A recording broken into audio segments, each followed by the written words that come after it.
கடைசி விற்கும் promo வந்துக்கு promo எப்படி இருக்குது இந்த வார எபிசோட் இப்படி இப்போ எப்போதும் பார்ப்போம். ப்ரோமோ என்ன கட்டுறாங்கன்னா கையில் எழுதிட்டு சொல்கிறாங்க, நான் உங்கள் அம்மாகிட்ட சவால் விட்டு வந்திருக்கேன், உங்கள் அம்மா என்ன பிஸ்னஸ் பண்ணுறாங்களோ அதே பிஸ்னஸ் நீ பண்ணு, அவங்கள விட நீ டாப்பில் வரணும் அப்படி சொல்லிட்டு இருக்காங்க. இதுக்காக லோனுக்கு ஏற்பாடு பண்ணுறக்காக பேங்க்கு போய் கேட்குறாங்க. அங்கே லோன் சேங்ஷன் ஆயிரும், கவலைப்படாங்க, இன்னும் 2-3 நாள் கிடச்சிடும் அப்படின்னு சொல்கிறாங்க. அதை கேட்டு கையில் எழுதி ரொம்ப சந்தோஷப்படுறாங்க.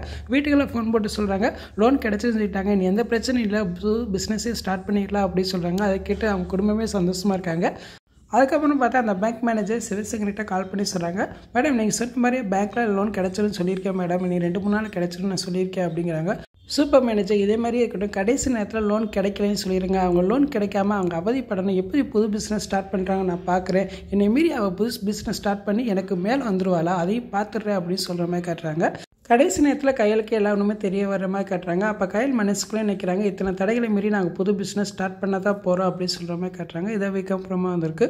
ஃபுல் வீடியோ பார்த்துட்டு பேசுகிறோம். இந்த வீடியோ பிடிச்சா நம்ம லைக் கொடுங்க, மறக்காமல் சப்ஸ்கிரைப் பண்ணுங்கள். தேங்க்யூ.